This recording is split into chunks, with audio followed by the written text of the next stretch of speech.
Have you ever thought about this? You know how people like to drop names and things? If you could only know one person, there's no question who it is that we need to know, is there? Jesus. Last Sunday morning at our church, Brother Dave Vodka, I don't know how many of you know Brother Dave. He used to play for the Dallas Cowboys. Kind of a little guy, 6'8", 320 pounds. But anyway, he was talking and he said, you know, he was talking about the problems that we're having in America. He said, you know, there is a one-word answer to every problem in the world. Jesus. I thought, what a great statement. There's a one-word answer to every problem. What's the answer to Jesus? Conflict? Jesus. Need to be saved? Jesus. You know, it's really true. And of course, that's why we're in Africa, because Jesus has commanded us to go to all the world and make disciples. And so we're going to move now to, I guess it works better when I turned on, to Kenya. And it's over here on the Indian Ocean. You've certainly heard of this city, Nairobi. Kenya is just east of Uganda. It is, there are more missionaries in Kenya than any other country in Africa because they're very friendly to missionaries. In fact, you can get on an airplane, fly to Nairobi, and when you arrive there, you can just pay $50. Well, it's $100 now. They doubled it. You can get a visa to stay if you're an American because they want our money. You know, they want our tourism and our funds. But our church planter in Kenya is Pastor Gilbert Amaswache. His wife is Alice, and he has 8 children. Cyprian's in his second year of college now, and beautiful family. I've had an opportunity to stay with them in their home. He loves the Lord. Gilbert was a Dunkard Brethren. And a few years ago, I received an email. I received a number of emails, as a matter of fact. I was going to make another trip to Uganda, and I received emails from 5 different pastors. And all of them wanted to meet me. And they were from all over Uganda. And I said, well, I'm going to be in Kampala in Uganda. If you want to meet me, this is the time I will be there. And so when I was going there to teach in Practorium in Kampala, and when I arrived there, there was only one of the 5 men there, and guess who it was? It was Gilbert, and he had paid $100 to travel from Kenya to Uganda to meet me. And when he arrived there, he had a little suitcase. You know, I'm talking about probably 24 inches by 12 inches and maybe 4 or 5 inches thick. And I said, well, how long are you planning to stay? And he goes, well, how long are you planning to teach? And I said, 3 weeks. And he goes, I'm staying 3 weeks. And I said, and this is what you have to, and he said, yes.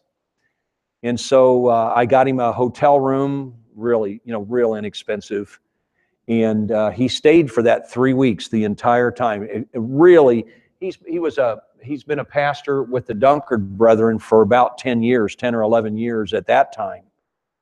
And during that 3 weeks, I taught, one of the classes that I taught was the statement of faith of the Conservative Grace Brethren. And he went through the whole thing, and he goes, he had already been trying immersed, and they already practiced threefold communion. So that was never an issue because he was with the Dunkard Brethren.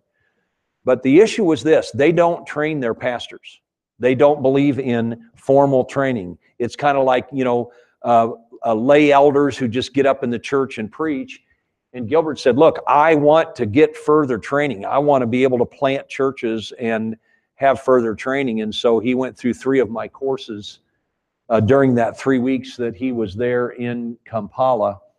And he said, I'm going to be Conservative Grace Brethren. So I went to Kenya to his church, met with his whole church, talked with them, and they became Grace Brethren, and now he's our church planter in Kenya. And this is his church. I had an opportunity. You can see the only white guy there. It's intimidating, isn't it, Russ, to be the only white person in... So we understand how it is to be a minority here in America. We become the minority when we go there. Now, I'm never afraid because I mean, there's been a couple of times when I've been afraid, but most of the time, it's just a joy and a privilege. This old man here told me he was 92 years old. And he stood up in church one day and he said, I'm going to prophesy about you, Pastor Keith. Now, we don't believe in that stuff, but that's what he just, when you're 92, you can about do anything you want. I suppose Jack could get away with a lot here if he stood up. But anyway, and he prophesied, he says, God is going to do great things through you, young man. And we had a great time, but this is the church that Gilbert has began in Kipsina, on his own property, and he built a building for his church right on his own property. And here is Kipsina, right here in Kenya. Notice what's really nice, it's just right across the border from Uganda. The last time I was there, the Ebola was very big in Uganda. And I was traveling by car between Uganda and Kenya to go visit Gilbert in Kipsina. And when I got to the border, it's just unbelievable, the border crossings. I mean, there are thousands of people there and hundreds of people in line and money changers everywhere. I mean, and they all have, it's almost like those parking lot guys at the sporting events that have the little orange colored vests on, and they all have their vests on with a number that you have to be legally approved to be a money changer. And of course they're right at the border, because if you're moving, they use Kenya shillings in Kenya, but they use Uganda shillings in Uganda, and they're different. One Kenya shilling is worth 98 of our $1 is equal to 98 Kenya shillings, but in Uganda, one of our dollars is worth 3,565 Uganda shillings. So I can go to Uganda and be a multimillionaire real quick, because one of our dollars is equal to $3,565 of theirs. And so anyway, as I was crossing the border, there was an African lady there who was processing me through. And I was talking to her, and I was gone for 8 days in Kenya, went up to Lodwar here, went up through the Rift Valley to Lodwar, and did a Practorium course here for 3 days with some of the guys from Lakachagio and from this area in Kenya. And when I came back after 8 days, the same lady was there. And she said, "Oh, Pastor Merriman, it's good to have you back." And I said, how could you possibly know me? I mean, thousands and thousands of people have been processed through. And she goes, "Well, you're the only one you're the only white man who's been through here in 8 days." She goes, "All the other missionaries are smart enough to fly." Yes, she said, none of the other ones were willing to cross. See, when we got to the border, they had to process through with nurses and doctors. In fact, when I was going through, my driver forgot his medical card and they were not going to let us through. And I said, "Listen, I've got to get through and I need my driver. I'm not going to drive in Uganda and Kenya." And there were 3 nurses and a doctor, and the doctor walked over and he could speak English, and he instructed the nurses to let me through and my driver through. And so God was really at work, because I was thinking, oh, if I can't get through the border. But she said, all the other missionaries are flying because of the Ebola problem. You're the only one. I don't know if she was going to say stupid enough. But she said, "You're the only white person that's been through here in 8 days. And it was true. I never saw another white person going or coming when I was there. But so he planted a church in Kipsina. But then he's also been involved in planting a church in Lakachagio, which is way up in the border. This is Pastor James Karenga. Notice what the ladies wear. Can you see this, ladies? You're probably familiar with that, Honorine. They have the neck rings.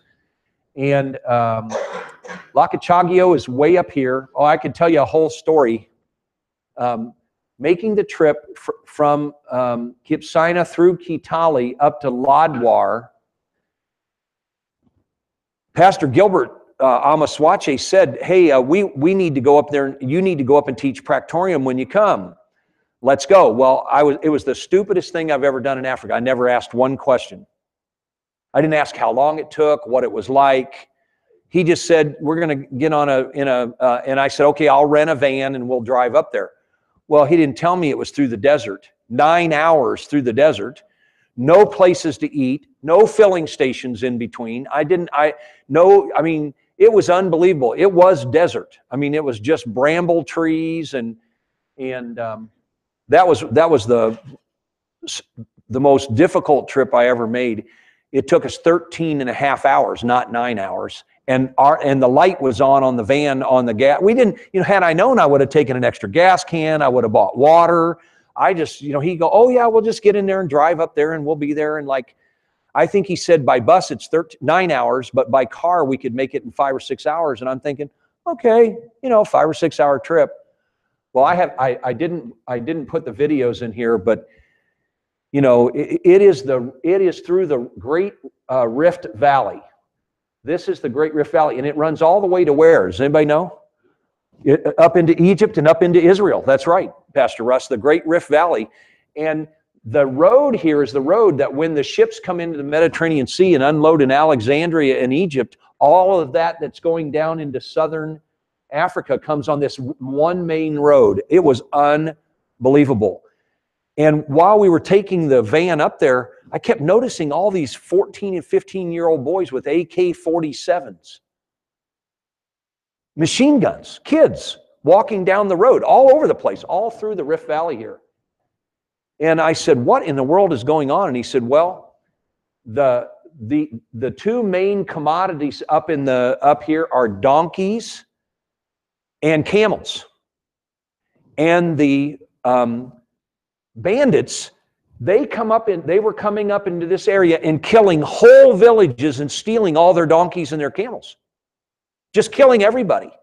And so the people in this area petitioned the government in Nairobi to send the army up there. Well, I'm telling you, there's nowhere for them to live up there. There's no water up there. I don't even know how the people up there live in these little villages. And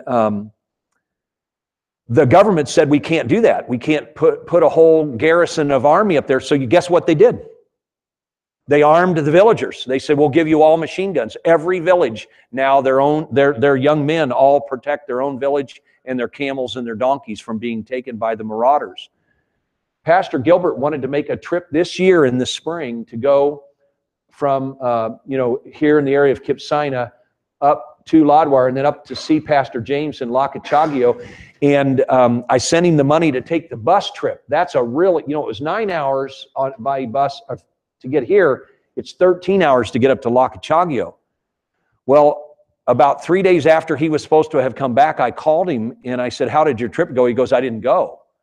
And I said, well, why didn't you go? He goes, well, I went to get on the bus in Kitale and they said, we're not going to run another bus. The bandits stopped a bus and killed all 65 men, women, and children. One of the buses right before he was going to take his bus. That's the trip I took.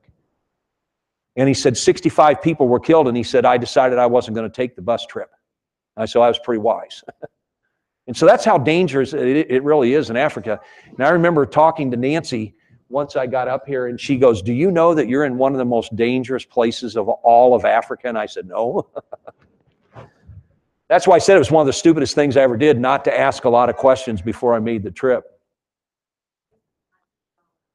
Yeah, 3 places in Africa, and Ladwar is on the list of don't ever go there. And that's where I headquartered to do Practorium. Anyway, what a trip that was. One of the most incredible things I ever saw. All of the rivers were dry. All the roads were just destroyed. And because they were built in the 60s during the independence and never have been fixed. And just all the bridges. So we drove through all the rivers. All the bridges are gone, everything. While we were driving through this dry riverbed, I saw this like head bobbing. And I asked the guys to pull over because I wanted to see what was going on. there was a mother with her 3 children in a dry riverbed. She had dug down at least 2 meters to get water in that dry riverbed, and her children, you couldn't see her, just the top of her head, and the children were up there, and she had a bucket, and she was handing water up to her children. That's how she was trying to find water in the desert. And I thought to myself, can you imagine us? We go into our kitchen and do what? Turn on the valve. It doesn't turn the shower on, it just turns the sink on. But anyway, this is Pastor James and Alice Karenga and their 3 little children. Does anybody know what the purpose of these are in Uganda? These are dowry rings. For every cow that you pay for your wife, you have a ring. And so the more rings your wife has, the more expensive she is, the more her standing in society is. And James married a woman who was very, in her society, her parents were well known, and so he had to pay for more cows. So that's why she wears the ring. Just formally, they take them off when they get home. I just got a picture recently of her without her rings. First time I've ever seen her without her rings. And so this is Kitale here, and just this year, Pastor Gilbert has started a church in Kitale. There's a restaurant right in here that he and I ate at, and when we got out of the restaurant, I took this picture. And I asked Gilbert, I said, how many people live here? And he said, well, over 100,000. I said, well, why don't we have a Grace Brethren church in this city, that big city? And so I really encouraged him to start a church here. And look, he's already got, it's amazing. And the church grew, and so they had to have a pastor. And so he is now, one of his Practorium men is Pastor Leonard Kabate. And just got him a MacArthur Study Bible this spring. So he's got one, and he's now the new pastor of the Grace Brethren Church in Kitale. And here is Leonard and his family, and Gilbert is continuing to train him. Also, in the past year, we have reached out into Nairobi. It is really a modern city, 4 million people, capital. And Pastor Gilbert, he's a big man, this Pastor Elisha. And he heard about the fact that Pastor Gilbert is training men for the ministry in Kenya, and he contacted Pastor Gilbert. Pastor Gilbert went down to this church in Nairobi, trying to immerse both of the pastors there, Pastor Vincent and Pastor Elisha, and then they try and immerse their people in their church. So now we have a Grace Brethren church in Nairobi. This is the congregation here. Here are Gilbert's men that he's training for Practorium. These guys like to wear suits for some reason. And I think it's because they come from bigger cities. But he's just a great man. And see, here is the Brethren Beliefs and Practices book that we took him, and he is training all these men in Brethren Beliefs and Practices.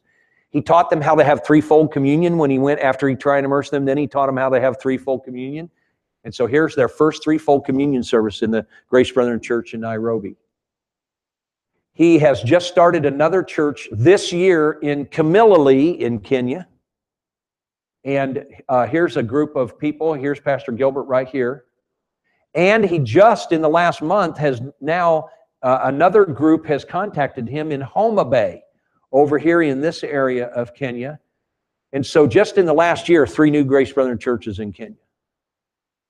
And here's what he told me. He said, Keith, it's really a challenge to plant new churches. And the number one thing, they said they want to try to have property for each of the churches, having church buildings, for the congregations to support their pastors, and for him to be able to train the church leaders. So there's the prayer request for in Kenya with Pastor Gilbert Amaswache. We support him at $500 a month. Can you imagine? He has 8 kids, plants all these churches. And he wrote me recently, he said, Pastor Keith, I really need $1,000 a month, because he has to travel in between. These churches are 3 or 4 hours apart. And then he has to pay transportation. He has to provide all the Practorium material. And so I just told him, I said, well, we don't have the funds right now, so I can't ask the Foreign Mission Panel to increase your monthly support. But that's why I'll be sharing with you the need that we have, the financial need. Now, someone asked last night about, do we always take money for Bibles? Yes, here are the special projects that are always going on in Africa. Bibles. We had a gift of $400, and Pastor Simon Peter was able to buy Lugandan Bibles for the entire, one of the congregations, they didn't have Bibles. And so we were able to provide. Can you see all their new Bibles? And each Bible was $10, and it's in Lugandan, their own language. And they were so excited that he was, I said, well, please take a picture of the whole church with their new Bibles. And so all the children got Bibles, all the teenagers and the adults. Yes, that's the Ochapa Church, you're right. That is Ochapa. And all of the men, we were able also, through a special gift from one of the men in Orville, he bought study Bibles and English Bible dictionaries for all of these men. See, they're all Lugandan speakers, but they also know English as a second language. So we got them all new King James Bibles, but then the man said, we ought to get them dictionaries too so they can look up the words. So we bought them all English dictionaries and English New King James study Bibles. So all the Practorium men in Uganda have study Bibles.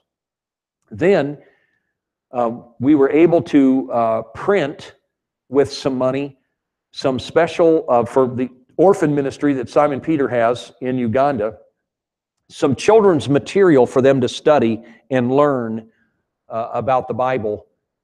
And we were able to do that with the special gifts that were given. And here is the name of the ministry that Simon Peter has.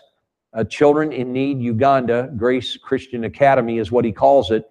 And they do nursery, and up through 6th grade, they are training those orphans. And this is a building, now they don't own this. This is owned by a very rich man in the area, and he's been letting them use it for the orphans. Now recently, Simon Peter called me, and the man said, I'd like to sell you all the land in the building, but they want $30,000, which is really ridiculous in Africa for that.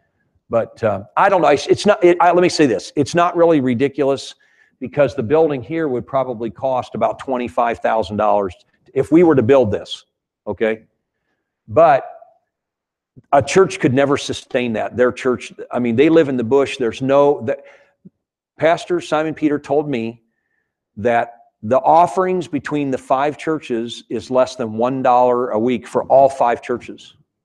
Because they don't have money, they barter there. They're all subsistence farmers. They just don't have money. And so we're really struggling with what to do to how to help them have buildings. You've all heard about the emergency relief funds for Africa. What do they go for? Well, remember Mary had that big cyst on her neck and it was really bothering her, and we were able to pay for the surgery for Mary. Now look at this. Can you imagine this? Solomon is awake on his hands and knees having back surgery. That's how, I mean, how would you like to have back surgery like that? And that's what, remember he had that problem with his back, and we were able to pay for all of his surgery. And so here is Solomon awake on his back, holding his head like this, having back surgery. And so we were able to pay for his back surgery. Remember little Merriman? He was in the hospital, Simon Peter and Margaret's youngest boy. He was in the hospital, and he actually stopped breathing, and they revived him. And we were able to send about $300 to pay for little Merriman's hospital needs. And I got this from Simon Peter just about 2 months ago. Here he is now because of your gifts and our ability to be able to send the money. He would have died had we not been able to, if Simon Peter, if you go to the hospital and you don't have money, they let your children die right there at the hospital. Am I right, Honorine? So you could have 6 people with their children at the hospital. This is a true story. One of the pastors called me and he said, my daughter needs surgery. It's $600 and she's going to die if we don't get surgery. I don't know if you remember this. This was Claude with his daughter. And he called me and he said, there are 6 families here, all of us. All of our children need surgery. We were able to, we raised that money at conference and sent it to Marianne back in Africa. And we saved her life. The other 5 children died.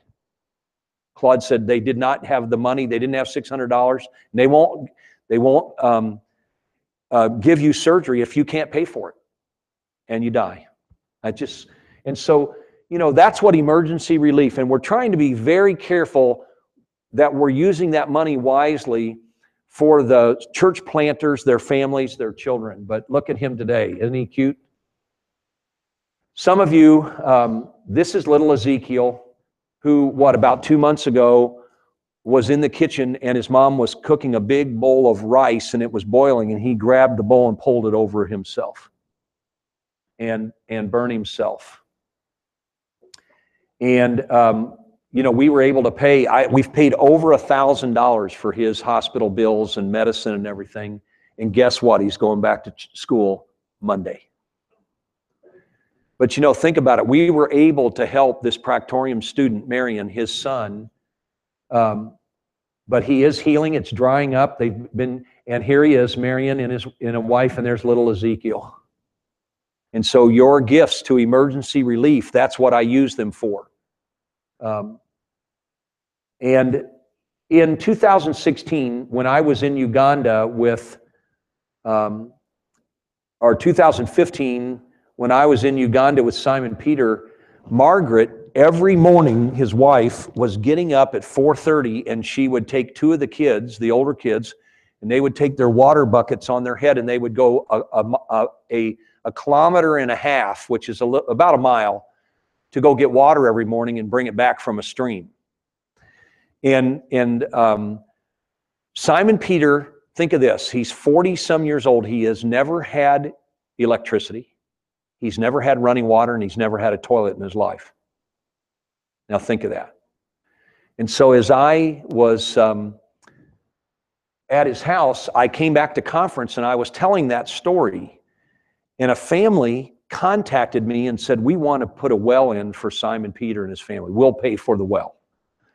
So I called a family here in America. And so I called Simon Peter and I said, what will a well cost? And he did all of the research, and he said it will be $5,000 start to finish to do a well. And so I said, okay, we'll start doing the well. So they dug the hole. Here's the hole they dug. Then they started making concrete, as they went down, they started making the liner for the hole. And here are the men who are working on this. It's all hand dug. That's why it's so inexpensive, because we can pay the men. Instead of getting a drill and a crew in, we can have local men do it.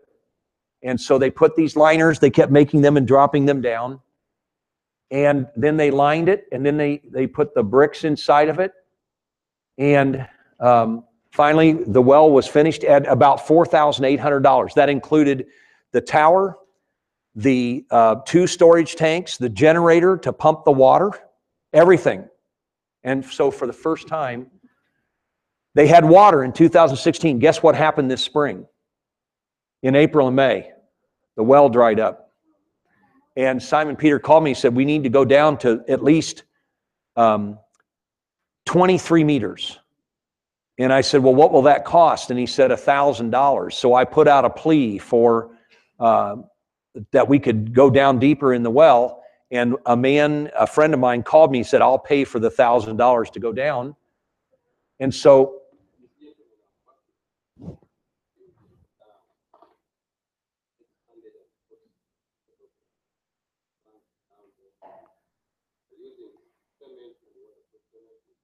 they're using, now I want you to watch this. I'm going to tell you something.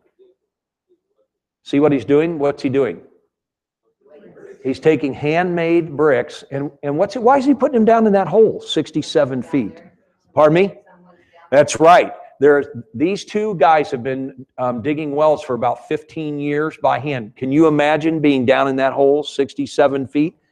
This guy at the top is lower. He lowered his friend down there. His friend takes that little gallon jug that they've cut off, fills it with dirt, and keeps sending it up by hand. And we went down to 67 feet. And when I saw this, I thought, this isn't possible. Well, so I asked Simon Peter, how can you work? I mean, you saw how big the hole is. Their wells go like this. Does that help you to understand how he could be down there lining the wall of the well with those blocks? And so now we have water again. And so here's the completed project. Here's the well cap. Here is the generator house, and here is the tower. All of this was done for less than $5,000. Well, $6,000 because we had to go down another. And then another major thing that we do for pastors, we don't support pastors. We used to, but here's what happened. When we send them the money, we don't need to give them anything because Americans take care of them. Is that what the Bible says? No, the people in the church ought to take care of their pastors. But one thing that we will do, you can buy a water filter system for a pastor for $100. There's a 98-year-old lady here in Ohio who has bought 8 of these for 8 different pastors. Pastor Jeff Eno's mom. His mom said, I want to send water filters, and she's been paying for water filters. She just last month bought 4 more for Pastor Oluka Simon. These are Practorium students of Simon Peters. Pastor Okia Clement, Pastor Ocean Silver, and Pastor Koala Francis. She bought a water filter system. Now, because, you know, they get dysentery and all of these terrible diseases, but if they can filter their water, it really saves us, you know, their health. It really helps their health. And so wells and water are part of the emergency relief projects. Now, when at conference last year, I showed this picture and I said, Pastor Simon Peter and Margaret and his children live in this hut. 6 kids and mom and dad. Now, I've stayed here with him. They have 2 rooms. Margaret has hung up a sheet on a string in between, and the kids have one side, this half. Now, you can get the idea. It's 8 people living in this little place. And I don't know if you can you see this power cord right here that runs into the house? He has never had electricity in his life. 2 years ago, he said, Pastor Keith, for $800, I could get a solar panel and be able to charge my laptop and my cell phone. The reason you have these pictures is because Simon Peter has a phone and is able to take the pictures and send them to me. And so I had a friend who said, I'll pay for that solar power system, and it was $800. And so they have 1 light bulb now hanging up. They had 1 light bulb hanging up in their hut, and he was able to charge his laptop and his cell phone. And he was so happy just to have that. And so when I came back and shared all this at conference, a family called me after conference. Actually, the same family who called me about the well the year before. They said, that family can't live in that house. We want to build them a house. And we'll give $5,000 to build a house for them. They paid $5,000 the year before for a well. And I called Simon Peter and I said, hey, somebody wants to build you a house. How much will it cost? Well, he got everything together and he said $10,000 to build the house. Well, I have another friend that I called and I said, listen, I've got a project going that it's $5,000. I need another $5,000. He said, okay, I'll send you the $5,000. So I had the $10,000. So here's the project. They cut the lumber themselves. And here are the men in the area that made mud blocks and started putting them up, and rebar here. And here is the project. They have to put steel doors on because of the, what, Honorine? Robbers. All their windows have to be covered, and so here's the old hut, here's the new house going up.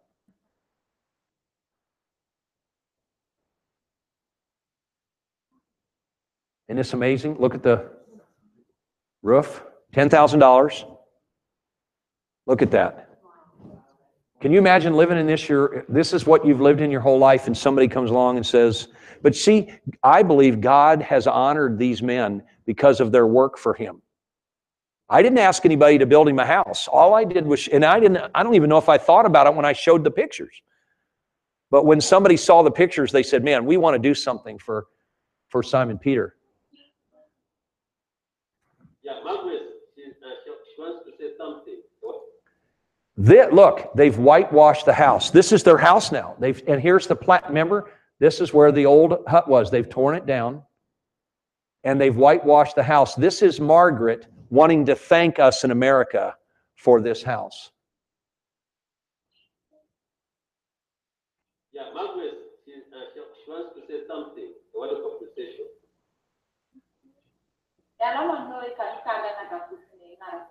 She's speaking Lugandan. She's very happy for the support that you have rendered. She's very happy for the support we've lended. From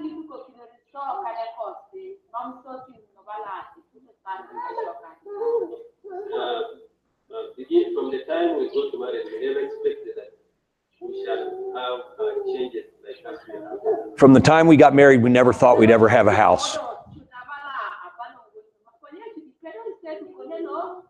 thought, one day even thought that should I leave? Oh, this is hard. She was even thinking that should they just leave because the life was too hard where they were living there.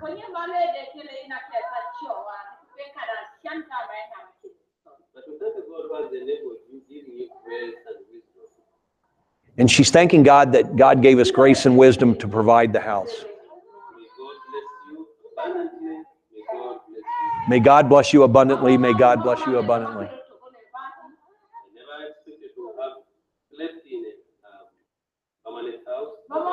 I never expected I could ever have this nice of a house.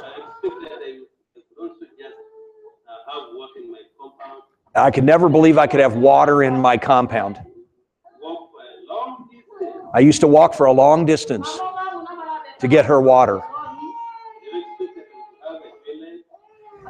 She never expected to have a toilet. I didn't tell you about this yet. Another friend in Florida said, I'll build a toilet for them. So now they have a toilet. So they have water in a toilet. Thank you very much. Pardon me? Oh, yes, thank you. I would have forgotten. Okay, so we build the house. About a week after the house was built and they were in the house, I got a frantic phone call from Pastor Simon Peter Otudo. My wife is missing. I said, Margaret is missing? He said, yes, my wife is missing. I said, what happened? He said, well, I went to church and she was sick, and when I got home, she was missing. My in-laws have kidnapped her. I said, what? He said, yes, and then he told me the story. When he married Margaret, he was so poor. Think about it. He was just in a wheelchair. He didn't own anything. He had no money. So what didn't he pay? The dowry. Her parents said, if you ever get any money, you have to pay us for your daughter. Well, guess what happened? They live in the next village up the road. When they saw the house going up, what did they think? He's got all this money, which he didn't have any money. I mean, all the money went for the building. Well, anyway, they kidnapped their own daughter, and legally they did not have to give her back. They had legal rights in Africa to not give her back, and he was frantic. And I said, well, what are we going to do? And he said, well, they want 12 cows, 6 pigs, all this sugar, all this rice, a suit for her dad, and all this stuff. And I said, well, count it all up and tell me what it's going to cost. He called me back and he said $2,000 to buy her back. So I called my friend. Actually, we didn't call him. You and I went down to visit him. Our friend, Nancy and I went to visit him, and I said, hey, you gave the other $5,000 to build the house. We have a problem. Your $5,000 has cost us we need another $2,000. And he laughed and he said, yes, I will pay it. He goes, I never thought in my life I would be buying a wife for an African pastor. And Nancy and I met with him and had lunch with him. And it was so funny because he said, yes, I'll give the $2,000. And so we sent Simon Peter $2,000. He bought 12 cows, 6 pigs, and all the stuff, took it all to her in-laws, and they gave their daughter back to Pastor Simon Peter. I mean, can you imagine this? This is what goes on in Africa. You know, well, here's a thank you from Simon Peter. Hello, President. I want to thank you very much for the support and the prayers for the ministry of Africa. Can you hear him? I want to thank you for the ministry of Uganda. I want to thank you for your ministry in Africa. For our family. For what you've done for our family. I can't explain. I can't explain. Here is the Miriam. Most of the children are going. Little Miriam, their youngest daughter. Miriam. And she is the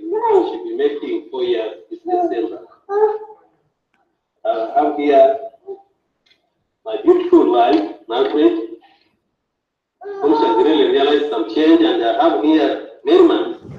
This is very stubborn. So Keith Merriman.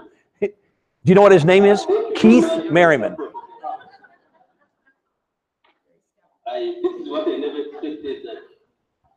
Never expected life that I may sleep in a very good. Oh, we bought him a bed. Somebody bought him a bed. They'd never had a bed in their life. They slept on the ground. Somebody here bought him a bed for their new house. Thank you for the water. And now here, look where they can do. He wanted to show us what they can do in the front yard now. That I worked on recently. Thanks very much. Thank you for the toilet, outside toilet. Thank you very much, visiting. This is a pleasure. Thank you very much for what you have really done. So I continue to pray that may God continue blessing you so much for whatever you are doing. And please continue standing with me in prayer, especially for this ministry that I'm battling with. We are battling, there is a battle between teaching the truth and cultism that is going.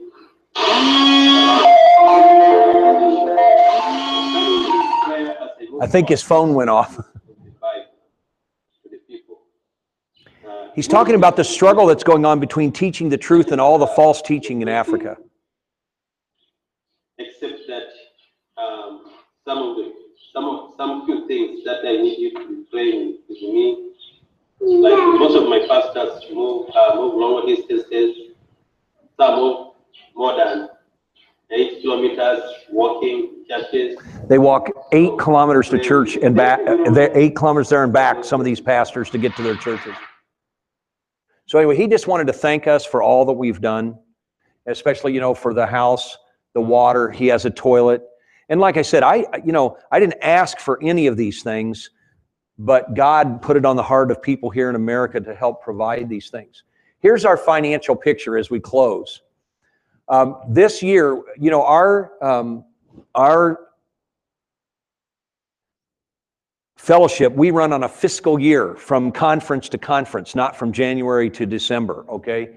And so we need $7,000 per month in order to sustain all the ministries that we're doing in Africa.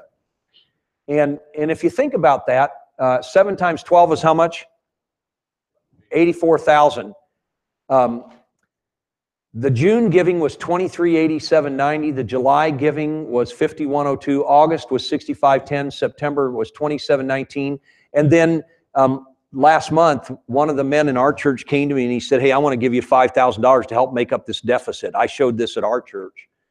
And so we had a shortfall of $11,208 just in this first 4 months. Now it's $6,000, but you can see we're really running under budget.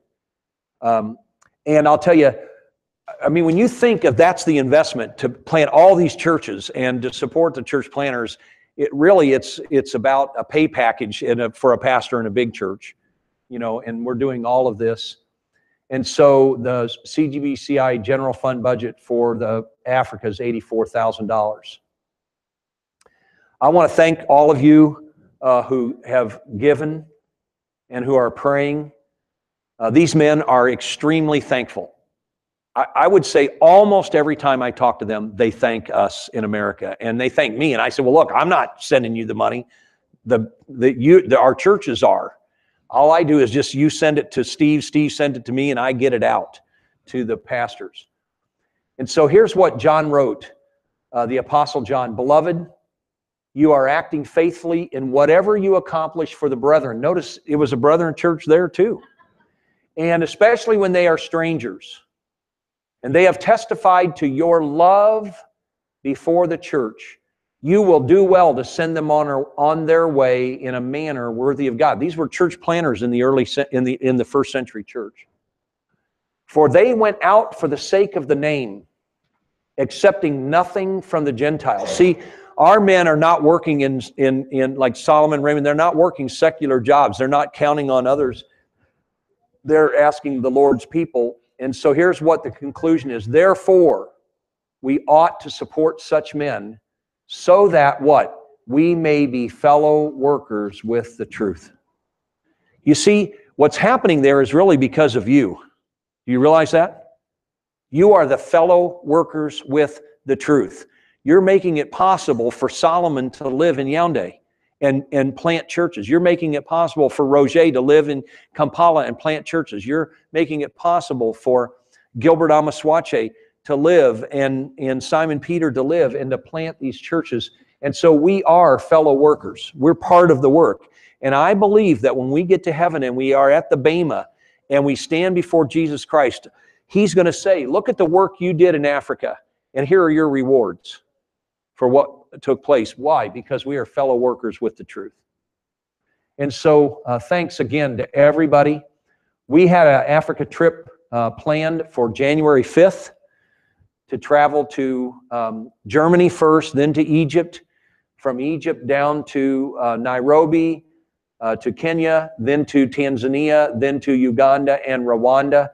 But that has been put on hold because of the political problem. I need to share with you, the political problem in Kenya is this. I don't know if many of you remember, just recently they had a democratic election in Kenya. So angry about who got elected, they started to riot in Nairobi, and the judiciary overturned the election, and now they're going to have another election. So you're familiar with that, Honoree. So, and you know, what a parallel with America. That's what they'd like to do here in America with our current president. You know, if they could get him out of office, they would. Well, they were able to do it in Kenya. So when I saw all this happening, I went to the American website that talks about safe travel around the world. And two places they said don't go is Nairobi and Bamenda. Well, that was Bamenda in Cameroon, Nairobi, Kenya. So as I prayed about it, talked to the pastors in Africa, talked to the guys who were going to go with me on the trip, we all decided it was best to postpone it and let things just kind of get settled down a little bit so that we don't put ourselves in danger. When Nancy and I made our first trip to Africa together, we met with the ambassador of America. He actually came out to visit us, from the American ambassador to Cameroon. Yeah, he heard we were coming in, new Americans. He came out to visit us. And here's what he told us. He said, you know, what we want you to understand is that it's dangerous for white people to be in Africa. And that we want you to understand that when you're here, we will do everything diplomatically to keep you safe, but we will not use force. We will not use force. If for some reason you're kidnapped, you're arrested or whatever, we will not use force to get you out. You need to understand that as you stay here in Cameroon. That's pretty serious business when you go there and they tell you that. And there were times when Nancy and I were there, and Les and Ruth, where we could not leave the compound. I don't know if you remember the war in Cameroon in 99.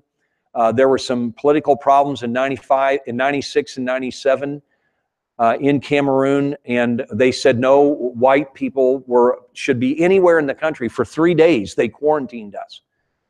And so it just seemed like this is the best time to just take a little bit of time and see if over the next few months things will settle down. And then we'll make our next plans to go again. Okay, so I appreciate your prayers for the political situation in Kenya and in Cameroon so that we would be able to make our next Africa trip. These are Rubbermaid action packers. They're waterproof and mouse-proof. And so we take all of our things in these action packers and then leave them for the pastors so that they can put their books and things in them so the mice can't get to them, the rain, the moisture, and everything. But this was... we had 8 of these packed in here. There were these 4 and 4 more. And in our carry-on luggage, this is our last trip that we took. So I don't know if you have any questions before we leave, but anything you'd like to ask as we finish up this morning.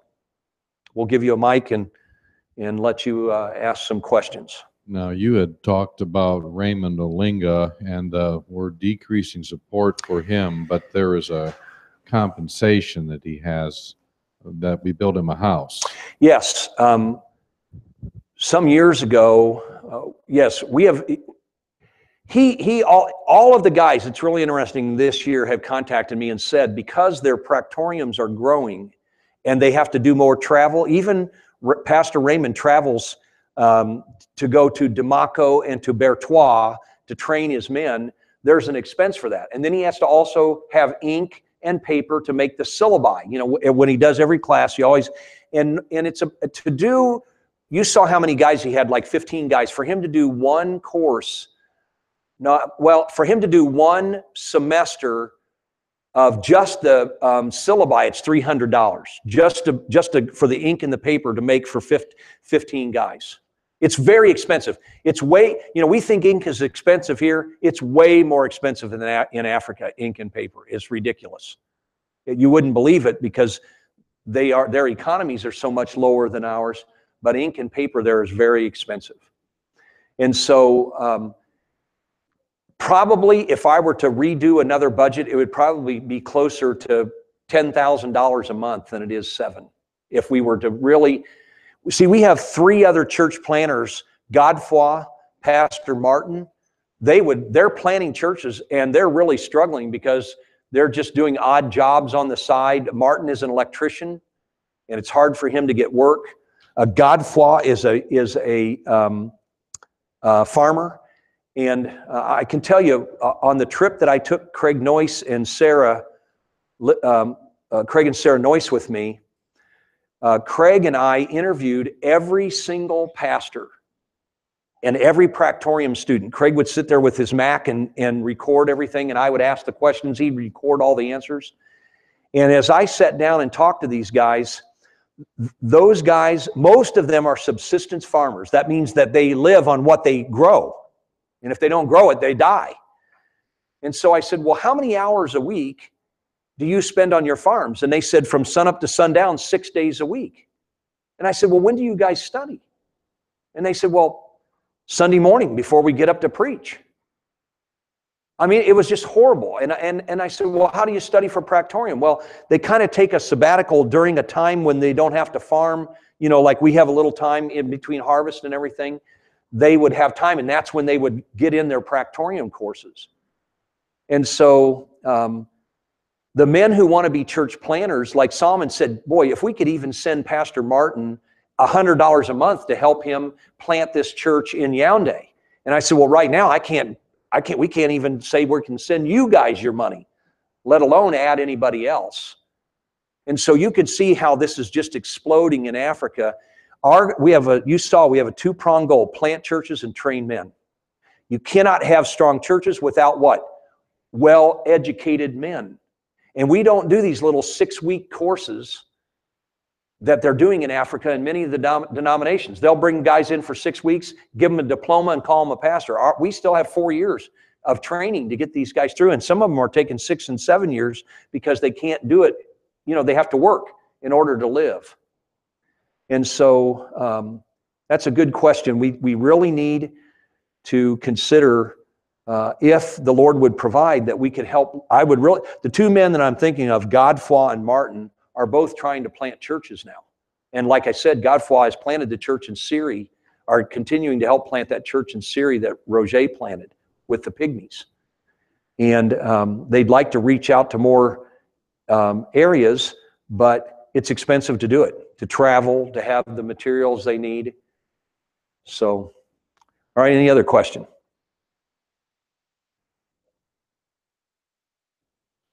Anything else, Nancy, you can think of that? Go ahead, Pastor Russ. Okay. Is there an African way for them to do this? All right, excellent question. The question is there an African way for them to do this? Pastor Roger, this is 20 years now he's been in church planning. He and I talked last week about that very issue. He said, Keith, we know that money cannot continue to just keep coming from America, and one day it won't. He said, either our countries will be closed, and he said, we have got to find a way to do this on our own. So think about this. Solomon has done it. How has he done it? He's the first one to do it. We have never had a church planted, grown, and now they're paying their own pastor, Pastor Ga in Yaoundé. And think about it. If you have 5 churches in Uganda and they don't even, between the 5 of them, get $1 a week, I'm telling you, that's 20 cents a week per church. How do they ever they can never buy land. They can't buy any buildings. You understand what I'm saying? What are they? And so I told them, here's what you can do for your pastor. Do you have a chicken? Yes. Do they give eggs? Yes. Give your pastor an egg. Do you grow crops? Well, they're saying, but we only grow enough for ourselves to live. I said, trust God. See what he'll do if you give your pastor. And that's the only way it's going to happen, Pastor Russ, is that so we wanted Solomon to go to Yaoundé where people had jobs. So guess who's paying Pastor Ga? The Yaoundé church. Solomon has left. We're not paying Pastor Ga. They're paying him. Why? Because they were paying Pastor Solomon. Even though he didn't need the money, I told him, you've got to pay, that was part of his support. The church had to give their part. Well, when Solomon left, guess what they did? They took the money they were given to Solomon, and now they're paying Pastor Ga. That's how it's going to happen. But up in the bush, we're still trying to figure this out. How do you take care of these pastors if everybody's a subsistence farmer? And I said, the only way you guys can do it is for them to take their food and share their food. Go out in the bush and get the sticks and bring them in so they can make their fires. Carry the water for your pastor so that Margaret didn't have to get up every morning. I mean, that's how it's going to happen. Work in his garden. Help the pastor. And so Roger is the one Solomon has already done it in Cameroon, and they recognize that one day there's not going to be any more funds, or we're not going to be able to get them funds there. I mean, there's a lot of ways things could just be closed off. And so Jack asked me the same question last night. He said, Keith, they've got to be able to do it on their own. And I said, yes, that's what we're trying to work toward. The other side of it is what I read in 3 John, we're wealthy enough to help. And I look at what's happening there and I'm thinking, okay, if I could invest in this over here and this is the return I get, 1%, and I can invest over here and this is the return I could get and I get 50%, where am I going to invest? I want to invest in the Lord's work in Africa because things are really happening there.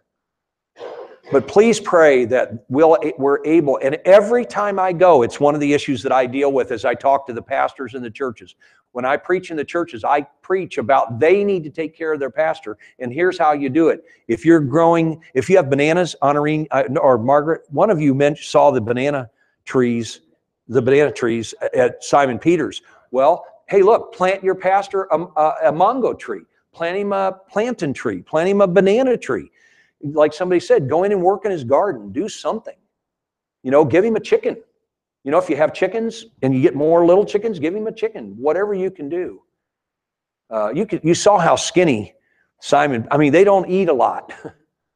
Now Solomon, because he's in a major city, remember he used to travel a lot by foot and he used to grow his own food and all that, but you can't do that in Yaoundé. It's a modern city of 2 million people. And so he has to go buy his food. So what is he buying? Same kind of food we are. And so anyway, that is a real important prayer request, Pastor. You never did quite close the loop on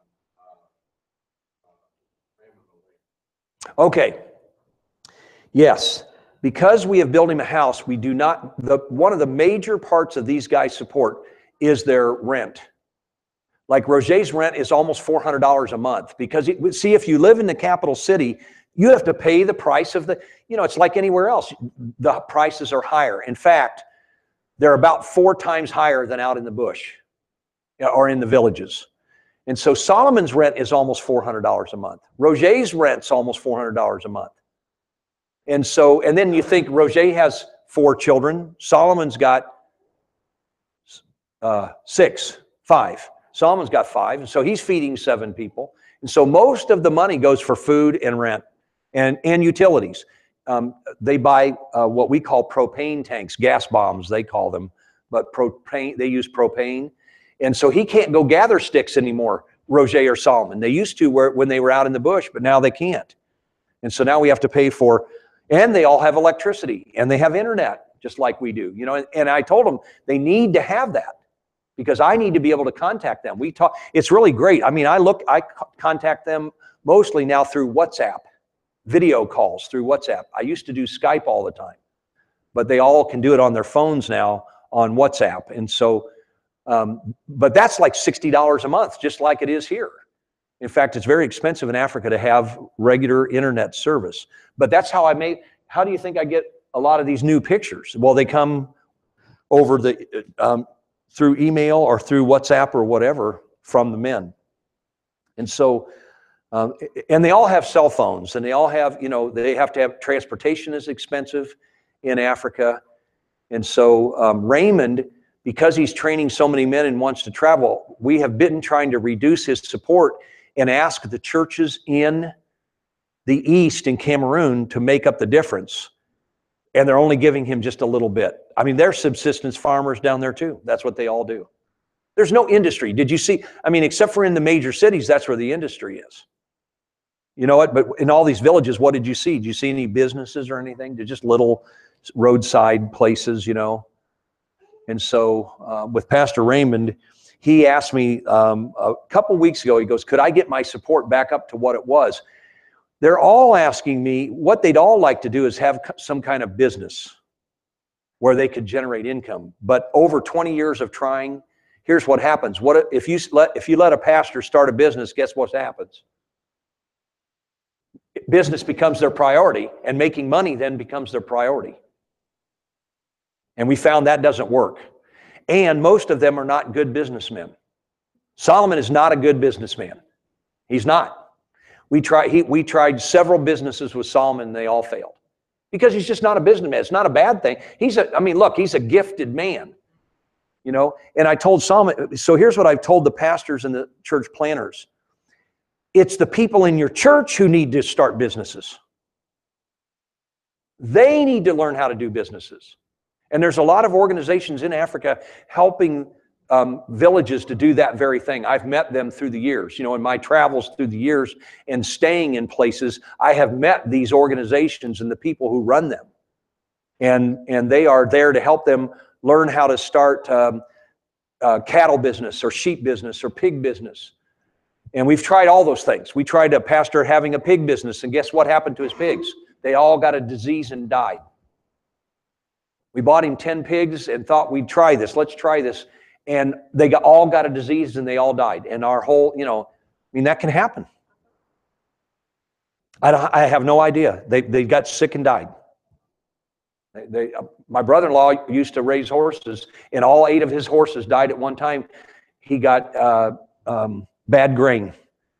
Fed all of his horses, and they all died. I mean, it can just happen. You know, there was a fungus or something in the grain that he bought and killed his horses. Yes.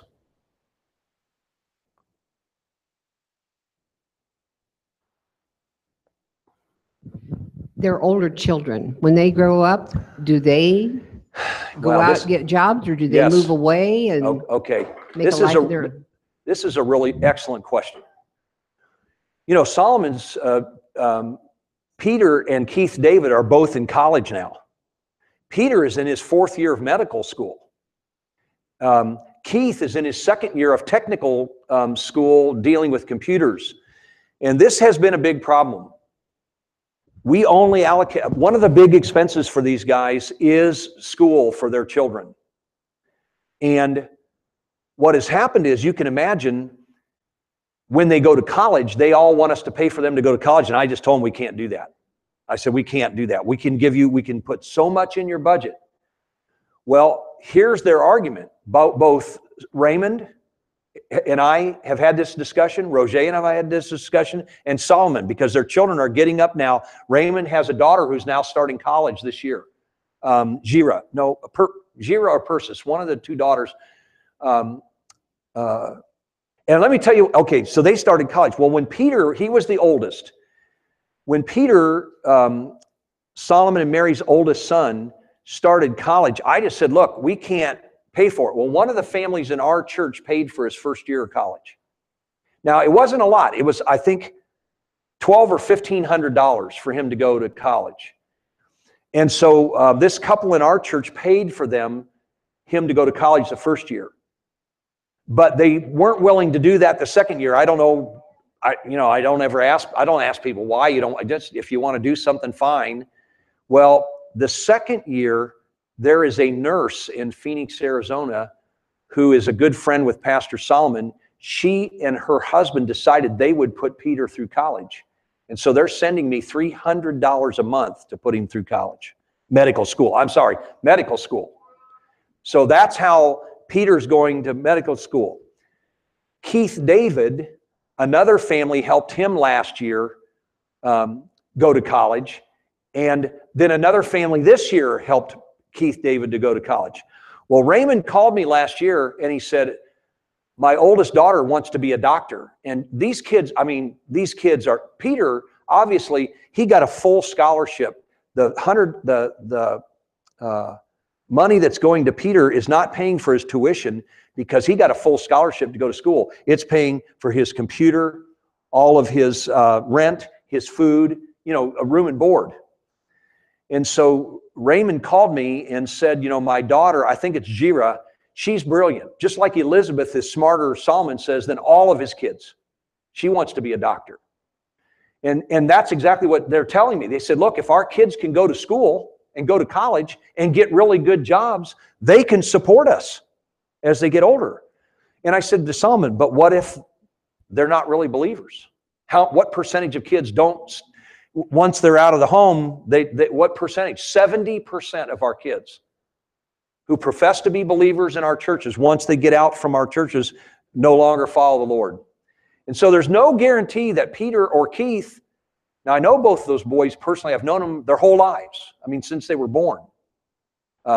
Peter, I think, was 1 or 2 when we first met Mary and Peter. But I've known all these kids since they were born.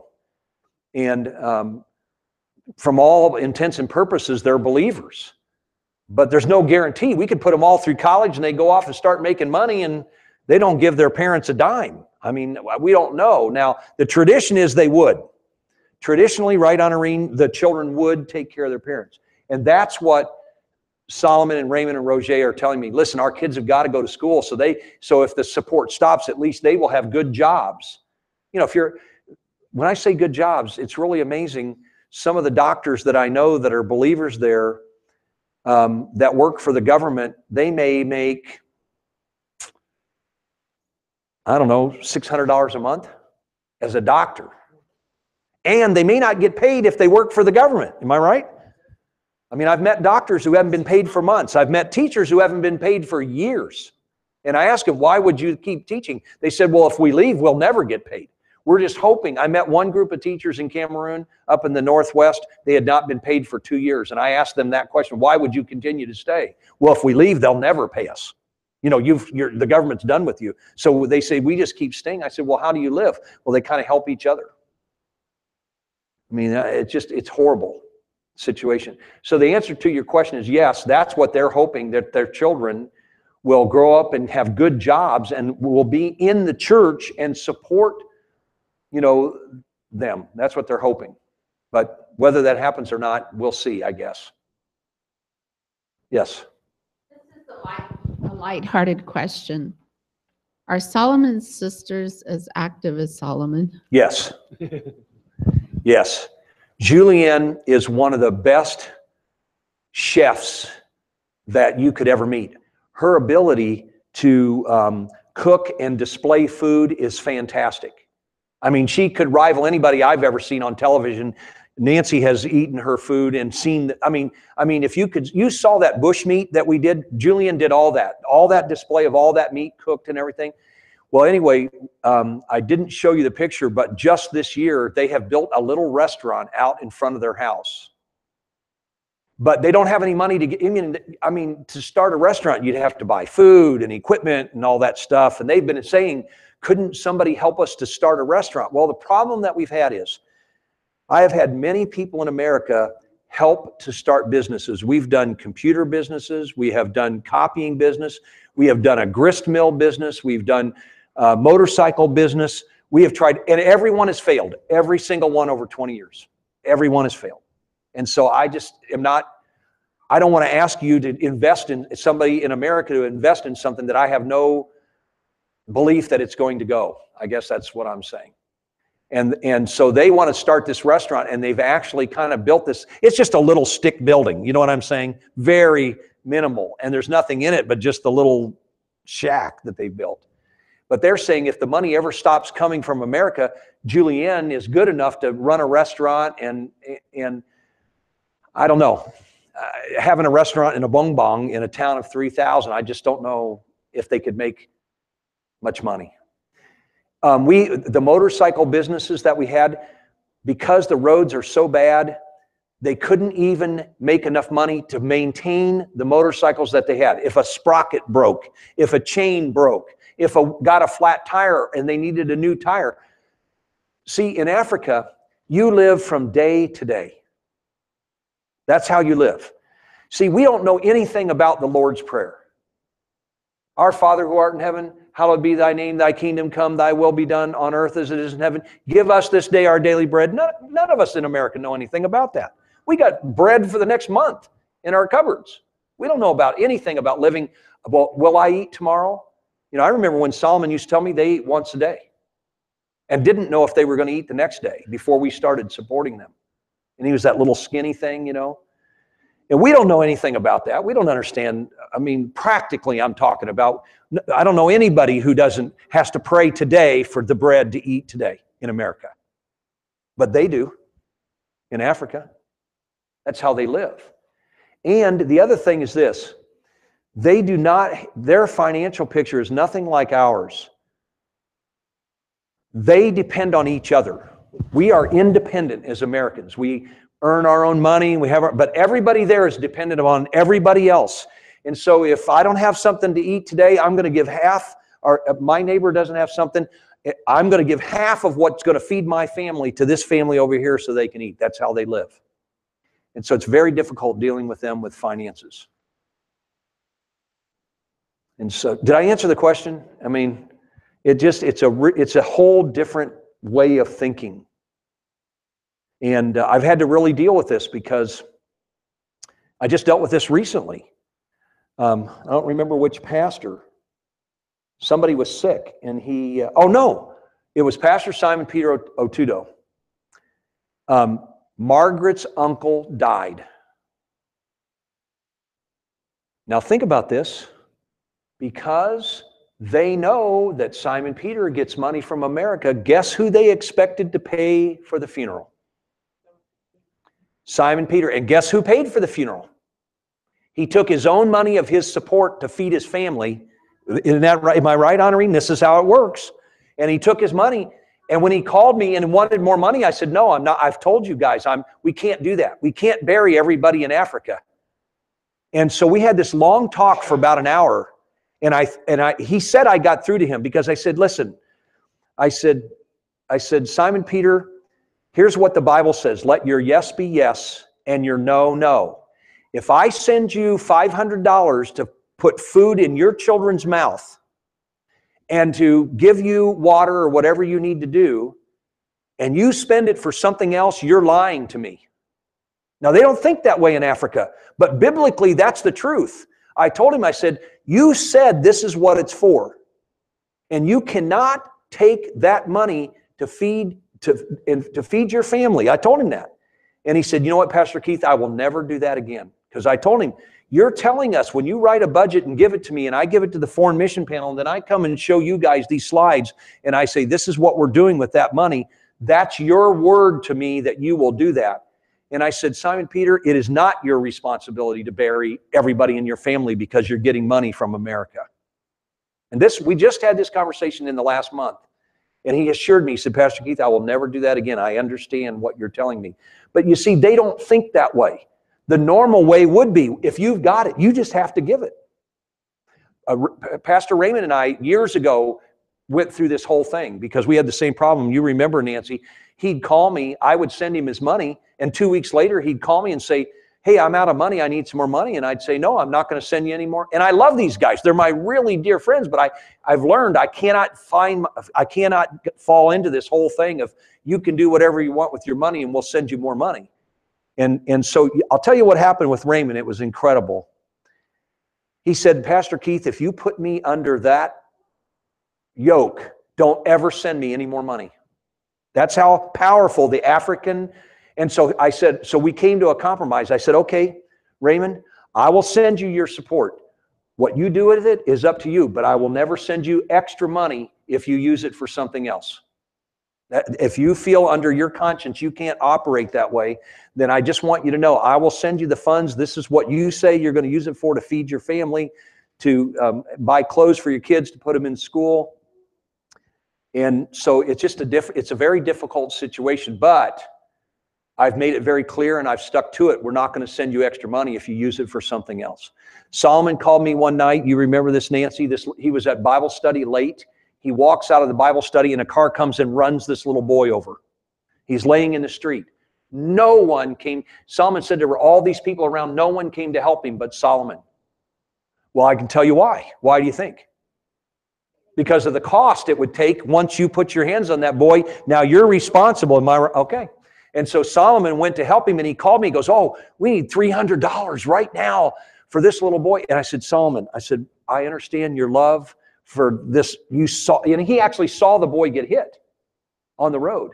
I said, I understand how you feel. I said, but we cannot take care of everybody who gets hurt in Africa. We can't bury everybody in it. We just can't do it. You know, we're running behind budget now. I said, we just can't do it. And I said, so Solomon, here's what you need to do. You need to call the people in your church and you need to ask them to give an offering. And that's what he did. And guess what? That's how they paid for that. I did not send him any money. I said, if you think this is what the Lord wants you to do, you call the people in your church and you ask them to give an offering. And they gave $300 for that little boy in the hospital. So they can do it. And God can provide, and that's what we're trying to help them. Jack asked me last night, he said, Keith, they've got to do this on their own. And I said, we're trying to get them there. We're really trying to get them there to learn. And we're seeing it. We're just seeing it. Like in Yaoundé with this new church where they're paying their own pastor for the first time. And all the other pastors are being helped by the churches. None of them are full-time. None of them. They're all subsistence farmers, electricians, builders, carpenters, something. They're working to make a living while they're pastoring. He's working on the side. Yeah, so Phony, his wife Caroline has a roadside business. They have a pretty good sized farm. And they grow enough that they grow more than what they need to eat for Phony and his family. And so she sells it. And that's pretty much, now he does get a salary too. When Solomon planted that church, and Phony took it over in Kumbo, they started giving him a salary too. But it's very minimal, very minimal. So, and Nancy, did you think of something? It was a long time ago.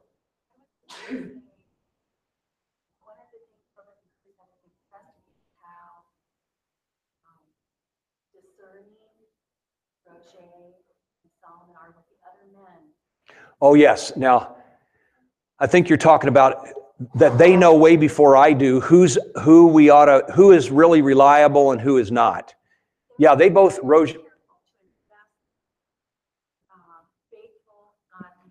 yes, Nancy is right. Of all the guys in Africa, Solomon and Roger both have this ability to look at a guy way before I'll ever know it. Like Stephen Adundo, I said we started on a sad note, Stephen Adundo Agesa. They told me when I first went to Uganda, now this is what they said to me. They said, Pastor Keith, you need to understand that who you start with in a country may not be who you end up with in a country. And what they were trying to tell me, and I didn't get it at the time, was that they did not trust Stephen Adundo. It's very hard for an African to tell an American they don't trust another African. That's just part of it too, because they try to protect each other. And I finally told Roger here recently, because it happened, there in Uganda with Stephen. And I said, look, Roger, just tell me outright. Just tell me. Don't get involved with this guy. Because he and I were talking. He said, well, we don't want to just tell you that because we're not sure you'll really believe us. And I said, I will believe you. Just tell me. Don't, tell me, well, the men you start with here may not be the men you end up with here. Interesting way of saying it, wasn't it? And so they warned me about that when I first started working with Stephen Adundo in Uganda. Both of them said, but I just, it was kind of, they didn't say to me, hey, don't work with this guy. And so I was thinking, hey, we can bring him along. He can grow. Roger's going to be there to work with him. One of our best men. But it only took Roger a few months, really about a year, for him to figure out that something was going. He was asking me for more money for things than what they really cost and putting it in his pocket. And one of the things that happened specifically was when we moved Roger from Burkina Faso to Uganda, Stephen had to do all that work. He had to get him a house. He had to, work out all the details and everything.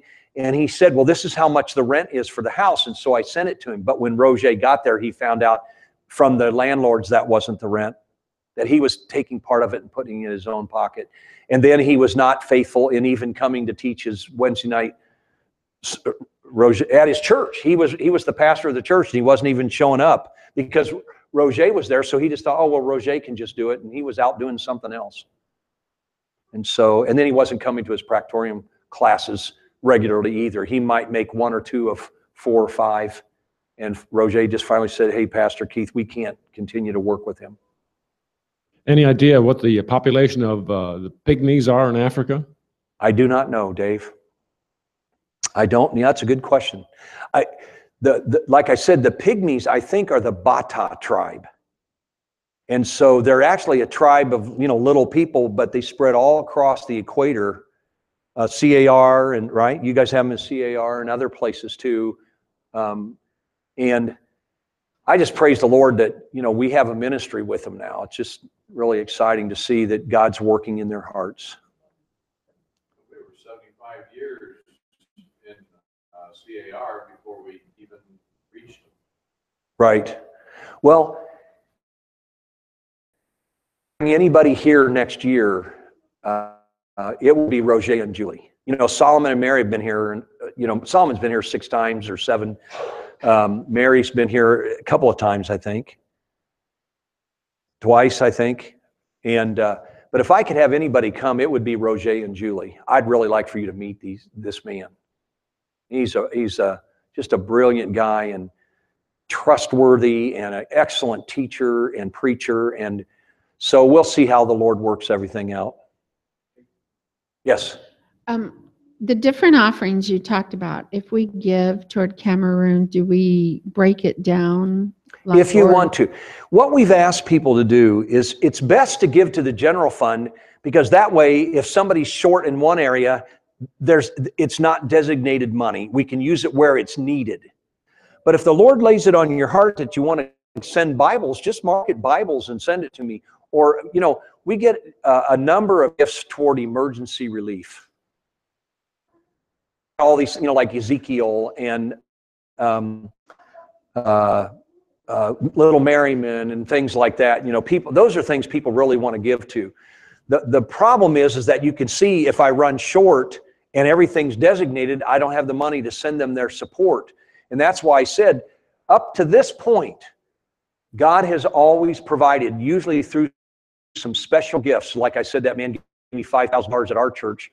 When I showed this, he just came and said, hey, I want to give this to help make up the deficit. We've been able to continue to send their support.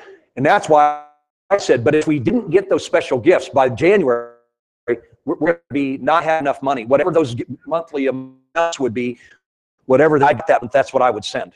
So if we only got $2,500, I'd have to split it between the guys. I don't know what else I can do.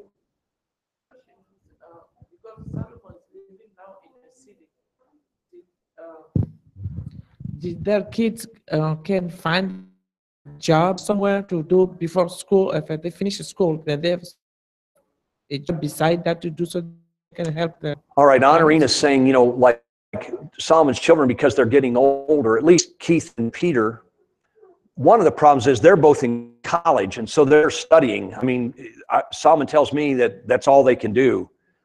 And she was wondering, could the children find a little job or something in the cities for them to do? I don't know that I've ever even asked that question to those guys. I know that Keith is studying to be a computer software, hardware, to deal with computers, and that would be his job. And so I don't know if he's doing that right now on the side or not, but that's a good question. Something I'll ask them. Is there something that like Roger's children could do in Kampala? Yes. When Solomon was here, he shared with us a concern or struggle he was having with one of his sons spiritually. Do you know anything about that? How's that going? The older boys both seem to be doing pretty well at this point. I did talk to him about that just within the last couple of months. Kids can be up and down. And I think college has been You remember what happened with Peter. Peter is a native English speaker because he grew up in the Northwest when Solomon was living up there, even though his parents were French speakers. But he had to learn English in school because he was in an English-speaking region. When he came down to Yaoundé and he wanted to go, he got the scholarship to go to medical school. What did they do? They put him in a French medical school. Solomon said that was one of the most, I mean, could you imagine having to learn a language with medical terminology that you really weren't proficient in? He knew a little French, but not very much. And so that first year and that may have been what really caused his spiritual, plus he moved to Douala. And we don't have a Grace Brethren church there. And so I know the church that he's going to. I know I've been there. It's more Baptistic. And so that may have part to do with it too. Yeah. So keep praying for their children. And like I said, we don't know. I don't know how those, I have 2 children. One of them loves the Lord. The other one has nothing to do with the Lord. So both grew up in the same house. They have to make their own decisions about what they're going to do in walking with the Lord. Well, thank you guys so much. This was just, wow. I told Nancy, how refreshing it is to not have to be rushed. Do you know I do most of this? I do this whole thing in 45 minutes at most churches. That's what they give me. Yes. And I say that to them. I say, look, you're asking me to do in 45 minutes. And so all I can do is just kind of go through and talk about the main things. And I told Nancy this morning, how refreshing to stop and answer questions and be able to go over the details of what's going on in Africa. So you guys know more than anybody other than probably our church of what's going on. So thanks again for everything and just the opportunity to be here. Thank you, Brother Keith. And while I am remembering, please give me your mileage before you get away from us. You know what I do? I just go to Google and Maps and put Fremont to okay. Warsaw. I think it's 160 miles or something, but that's what I always do. I put Fremont to Warsaw and okay. whatever it is, then you guys can figure that out. Okay.